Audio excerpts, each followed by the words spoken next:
Nous suivons tous un chemin de progression bordé de difficultés à affronter.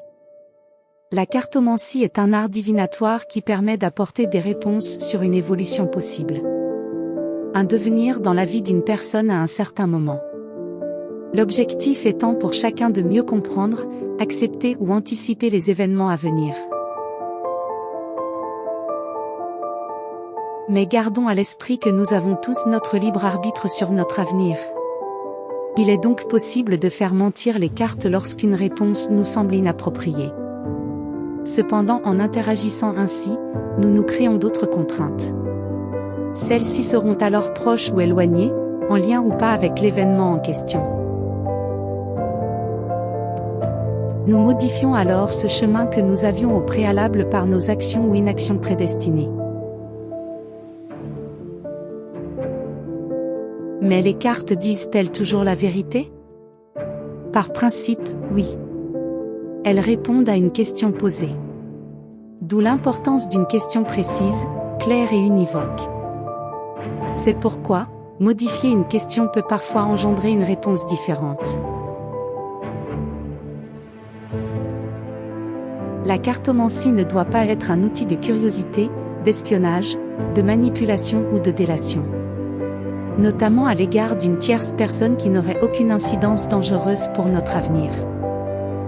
Toutefois, si cela se fait pour des raisons d'entraide, la bienveillance et de rigueur, il est alors impératif que l'ensemble des parties soient informées et en corrélation avec le sujet à aborder. Cependant, quel que soit le consultant et ou sa position à l'égard de la situation ou question, la cartomancienne peut par professionnalisme, intégrité ou ressenti refuser de répondre. L'usage de la cartomancie, tout comme l'ensemble des arts ésotériques, doit être réalisé dans un souci d'apaisement et de vigilance, afin de tendre vers une progression plus sereine de notre chemin de vie.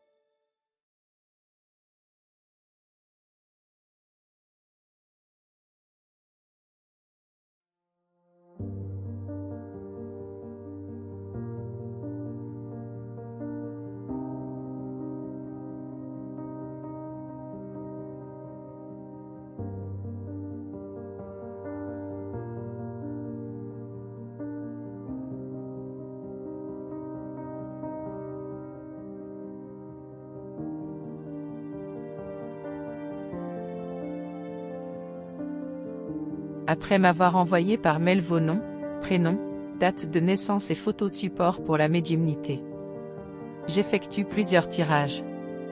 Puis je vous envoie un lien vidéo via votre adresse de messagerie.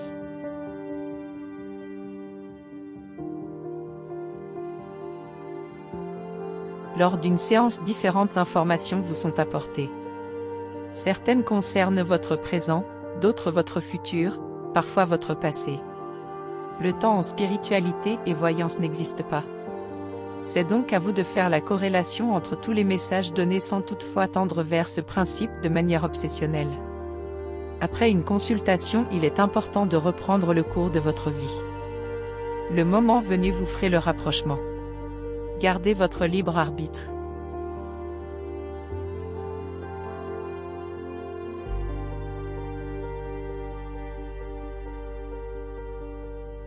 En spiritualité, les personnes qui réalisent des soins font partie de la famille des guérisseurs.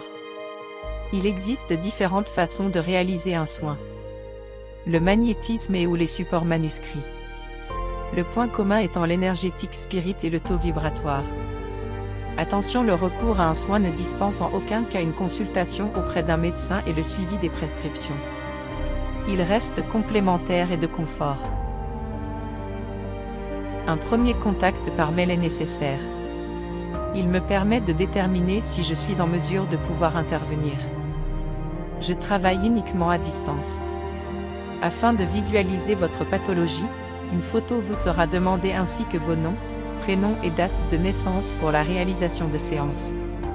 Attention, je n'accepte pas les soins liés à l'intimité et aux mineurs. Que ce soit dans le domaine de la cartomancie ou des soins, je ne garantis aucun résultat, notamment si vous désirez profondément quelque chose qui n'est peut-être pas celui de votre destinée. Parfois les choses doivent être vécues pour comprendre et avancer. Pas d'acharnement.